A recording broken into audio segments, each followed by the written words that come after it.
ನಮಸ್ಕಾರ, ಶುಭ ಸಂಜೆ ಪ್ರೀತಿಯ ವೀಕ್ಷಕರೆಲ್ಲರಿಗೂ ಸಂಕಲ್ಪ ಸುದ್ದಿ ಕಾರ್ಯಕ್ರಮಕ್ಕೆ ಆತ್ಮೀಯ ಪ್ರೀತಿಯ ಸ್ವಾಗತ ಹೇಳ್ತಾ ಇರೋದು ನನ್ನ ನೌಷಾ. ಮೊದಲನೇ ಬಾರಿ ಚಾನಲ್ ವೀಕ್ಷಿಸ್ತಿದ್ದೀರಾ ಅಂತಂದ್ರೆ ಈಗಲೇ ಚಾನಲ್ನ ಸಬ್ಸ್ಕ್ರೈಬ್ ಮಾಡಿ, ನಮ್ಮ ವಿಡಿಯೋಸ್ನ ಲೈಕ್ ಮಾಡಿ. ಏನೋ ಕಾರ್ಯಕ್ರಮದಲ್ಲಿ ನಮ್ಮ ಜೊತೆಲಿದ್ದಾರೆ ಸ್ಪಿರಿಚುವಲ್ ಗುರು ಡಾಕ್ಟರ್ ವಿಷ್ಣುದತ್ತ ಗುರುಜಿಯವರು. ಗುರುಗಳನ್ನ ಕಾರ್ಯಕ್ರಮಕ್ಕೆ ಮಾಡ್ಕೊಳ್ಳೋಣ. ನಮಸ್ತೆ ಗುರುಗಳೇ, ಕಾರ್ಯಕ್ರಮಕ್ಕೆ ಆತ್ಮೀಯ ಸ್ವಾಗತ. ಗುರುಗಳೇ, ಈ ಒಂದು ಶನಿ ಅಂದ ತಕ್ಷಣ ಅಥವಾ ಶನಿ ಗ್ರಹ ಅಂದರೆ ಒಂದು ಸ್ವಲ್ಪ ಭಯ. ಅದರಲ್ಲೂ ಯಾರಿಗಾದ್ರೂ 7.5 ನಡೀತಾ ಇದೆ ಅಂತಂದರೆ ಅವರಿಗೆ ಇದರ ಒಂದು ಅನುಭವ ಆಗಿರುತ್ತೆ ಅಂತಲೇ ಹೇಳ್ಬೋದು. ನನ್ನ ಪ್ರಶ್ನೆ ಇಷ್ಟೇ, ಈಗ ಜಾತಕದಲ್ಲಿ ನಮಗೆ ಶನಿ ಯಾವುದಾದ್ರೂ ಉಚ್ಚ ಸ್ಥಾನದಲ್ಲಿದ್ದರೆ ಯಾವ ರೀತಿಯಾಗಿರುವಂಥ ಫಲಗಳು ಸಿಗುತ್ತೆ, ಅಥವಾ ಈ ಒಂದು ಮನೇಲಿದ್ದರೆ ಅವ್ರು ಏನು ಮಾಡಿದ್ರೂ ಸಕ್ಸಸ್ ಆಗಲ್ಲ ಅನ್ನೋದಾದರೆ ಯಾವ ಮನೆಯಲ್ಲಿದ್ದಾಗ ಆ ರೀತಿ ತೊಂದರೆಗಳು ಬರಬಹುದು, ನಮ್ಮ ಜಾತಕನ ನೋಡಿಕೊಂಡಾಗ ನಾವು ಅನಲೈಸ್ ಮಾಡ್ಕೊಳ್ಳೋಕ್ಕೆ ಕೇಳ್ತಾ ಇದ್ದೀರಿ ಗುರುಗಳೇ ಶನಿ ವಿಚಾರವಾಗಿ. ಓಂ ವಿಶ್ವಸ್ಮೈ ನಮಃ. ಪ್ರೀತಿಯ ಬಂಧುಗಳೇ, ಶನಿ ಇದ್ದಾನೆ ಅಂದ ಕೂಡಲೇ ನಾವು ಒಂದನ್ನೇ ತೆಗೆದುಕೊಳ್ಳೋಕೆ ಬರಲ್ಲ. ಇಲ್ಲಿ ಇರೋದೇ ಆಡಳಿತ ಅಂತ ಮಾಡಲಿಕ್ಕೆ 9 ಗ್ರಹಗಳಿದ್ದಾವೆ. ಆದರೆ ಶನಿ ಎಲ್ಲಿ ಇದ್ದರೆ ಏನು ಅಂತ ನಮಗೆ ಬಲಾಬಲಗಳು ಹೇಗೆ ಕೊಡಬಹುದು ಅಂತ. ಈಗ ನೋಡಿ, 7th ಹೌಸ್, ಲಗ್ನಾತ್ 7th ಹೌಸ್ ಅಂತಂದರೆ ನಿಧಾನ ಮದುವೆ ಅಂತ ಹೇಳುತ್ತೆ. ಅದೇ ಪಾರ್ಟ್ನರ್ಶಿಪ್ಪಲ್ಲಿ ಎಲ್ಲೋ ಒಂದು ಕಡೆ ಎರಡು ತೊಡರು ಸಿಕ್ಕಾಕೊಳ್ತಾ ಇರ್ತಾರೆ. ಇವರು ವಾಗ್ವಾದವು, ಮತ್ತೊಂದು ಗಂಡ ಹೆಂಡತಿ ಪೀಕ್ಲಾಟ್ ಇದ್ದೇ ಇದ್ದದ್ದೇ. ಆ ಪಾರ್ಟ್ನರ್ಶಿಪ್ಪಲ್ಲಿ ಬಿಸ್ನೆಸ್ ಏರುಪೇರು ಆಗೋವಂಥದ್ದೇ, ಕಟ್ಟಿಟ್ಟ ಬುತ್ತಿ, ನಿಧಾನ ಮದುವೆ. ಹೀಗೆ ಅದೇ ಶನಿ ಏನಾದರೂ ಅವನದಾಗಿರುವ ಸ್ವಕ್ಷೇತ್ರಗಳು ಮಕರ ಕುಂಭದಲ್ಲಿದ್ದರೆ, ಶನಿಯ ಸ್ವಕ್ಷೇತ್ರಗಳಾಗಿರುವ ಅವನ ಸ್ವಕ್ಷೇತ್ರ ಅಂದರೆ ಸ್ವಂತ ಮನೆಗಳು, ಆಯಾಯ ಗ್ರಹಗಳಿಗೆ ಇಷ್ಟಿಷ್ಟು ಮನೆಗಳಂತ ಕೊಟ್ಟಾಗಿದೆ. ಅಂತಹ ಸ್ವಂತ ಮನೆಗಳಿದ್ದರೆ, ಅಥವಾ ಶನಿ ಏನಾದರೂ ಇದಕ್ಕಿಂತಲೂ ತುಂಬ ಅದ್ಭುತವಾದ ಇನ್ನೊಂದು ಕ್ಷೇತ್ರ ಇದೆ, ಆ ಸ್ವಂತ ಮನೆಗಿಂತಲೂ ಮತ್ತೊಂದು ಕ್ಷೇತ್ರ ವಿಶೇಷವಾಗಿರುವ ಶಕ್ತಿ ಸಂಪನ್ನವಾಗಿರುವ ಈ ಶನಿಯ ಕ್ಷೇತ್ರ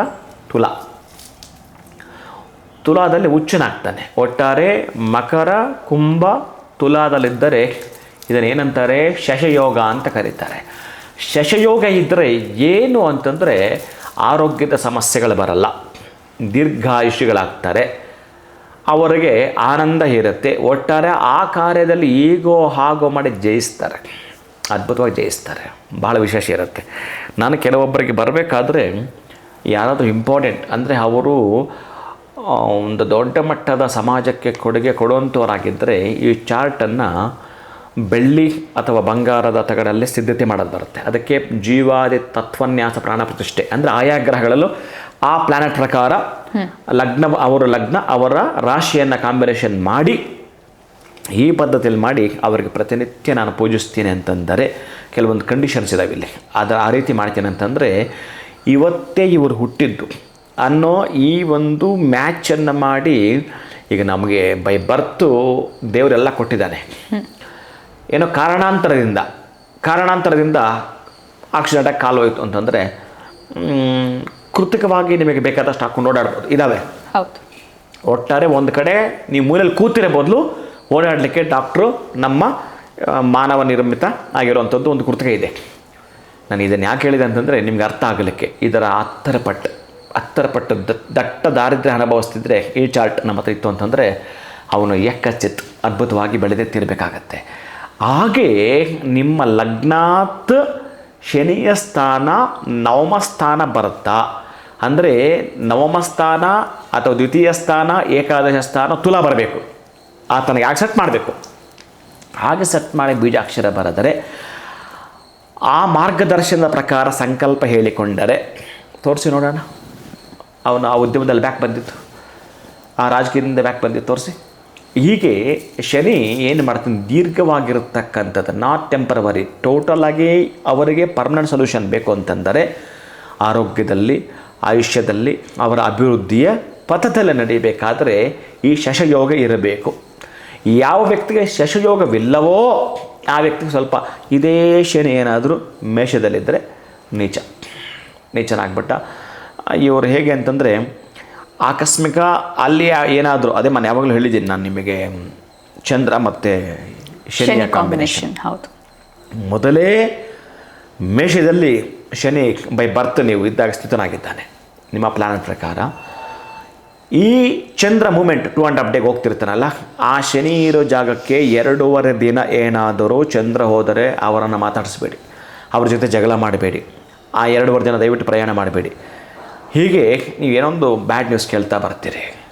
ಈಗಷ್ಟೇ ಕೆಲವರಿಗೆಲ್ಲ ಎಕ್ಸ್ಪೀರಿಯೆನ್ಸ್ ಆಗಿರುತ್ತೆ, ಗೊತ್ತಿರೋ ಪ್ರಕಾರ ಎಕ್ಸ್ಪೀರಿಯೆನ್ಸ್ ಬಹಳ ಜನ ಆಗಿರ್ತಾರೆ. ಅದಕ್ಕಾಗಿ ಶನಿಗೆ ಸಂಬಂಧಪಟ್ಟ ಮೈನಸ್ಸು ಇದ್ದಾವೆ, ಪ್ಲಸ್ಸು ಇದ್ದಾವೆ. ಒಟ್ಟಾರೆ ಶನಿಯಿಂದ ನೀವು ಕೇಳಿದ ಈ ಪ್ರಶ್ನೆ ಎಲ್ಲಿ ಇದ್ದರೆ ಅಂದರೆ ಸ್ವಕ್ಷೇತ್ರಗಳಲ್ಲಿ ಇದ್ದರೆ ಅಥವಾ ಉಚ್ಚ ಕ್ಷೇತ್ರದಿದ್ದರೆ ಅವರ ಜಾತಕ ದೀರ್ಘಕಾಲಿಕವಾಗಿರ್ತಕ್ಕಂಥ ಆಯುಷ್ಯವನ್ನು ಹೊಂದಿರುತ್ತಾರೆ. ಹಾಗೆಯೇ ಅಂತಹ ಆಪತ್ತು ವಿಪತ್ತುಗಳನ್ನು ಸಣ್ಣ ಪುಟ್ಟದ್ದು ಬರ್ತವೆ ಹೋಗ್ತವೆ ಬಿಟ್ಟರೆ ಅವರಿಗೆ ಆಯಸ್ಸಿರುತ್ತೆ, ಆರೋಗ್ಯ ಇರುತ್ತೆ, ಸದೃಢ ಕಾಯರಾಗಿರುತ್ತಾರೆ. ಇನ್ನು ಅವರ ಕರ್ಮದ ಫಲದ ರೀತಿಯಲ್ಲಿ ಈ ಧನಧಾನ್ಯ ಸಂಪತ್ತುಗಳು ಮುಂದಕ್ಕೆ ಹೋಗ್ತಿರುತ್ತೆ. ಈ ಲಗ್ನ ಮತ್ತು ರಾಶಿ ಯಾವುದು, ಈ ಯೋಗ ಎಷ್ಟನೇದಕ್ಕೆ ಅಪ್ಲೈ ಆಗ್ತದೆ ಅಂತ ಗೊತ್ತಾದರೆ ಅವರಿಗೆ ಒಟ್ಟಾರೆ ಶಶಿಯೋಗ ಅನ್ನೋದು ಏನಾಗುತ್ತೆ ಅಂತಂದರೆ ದೀರ್ಘವಾಗಿರುವ ಆಯುಷ್ಯವನ್ನು ಕೊಡ್ತಾ ಬರುತ್ತೆ, ಆರೋಗ್ಯವನ್ನು ಕೊಡುತ್ತೆ. ಖಂಡಿತ ಗುರುಗಳ, ಈ ಒಂದು ಶನಿ ಮಕರ ಕುಂಭ ಜೊತೆಗೆ ತುಲಾನಲ್ಲಿದ್ದರೆ ಬಹಳ ಉಚ್ಚ ಅನ್ನೋದ್ರ ಬಗ್ಗೆ ನಾವು ತಿಳಿದುಕೊಂಡ್ವಿ. ಈ ಒಂದು ಶಶಯೋಗ ಅದ್ರ ಕುರಿತಾಗಿ ಕೂಡ ತಿಳಿಸ್ಕೊಟ್ಟಿದ್ದೀರಾ. ಇನ್ನು ಶನಿ ಉತ್ತಮ ಜಾಗದಲ್ಲಿ ಇತ್ತು ಅಂದಾಗ ಆರೋಗ್ಯ ಆಯಸ್ಸು ಎಲ್ಲವೂ ಕೂಡ ಚೆನ್ನಾಗಿರುತ್ತೆ ಆ ಒಂದು ಜಾತಕದವ್ರಿಗೆ ಅನ್ನೋದ್ರ ಬಗ್ಗೆ ಕೂಡ ತಿಳಿದುಕೊಂಡ್ವಿ. ಧನ್ಯವಾದಗಳು, ನಮಸ್ಕಾರ. ಹರೇ ಶ್ರೀನಿವಾಸ. ಇವತ್ತಿನ ವಿಡಿಯೋವನ್ನು ಮುಗಿಸುವಂತಹ ಸಮಯ ಆಗಿದೆ. ನಮಸ್ಕಾರ.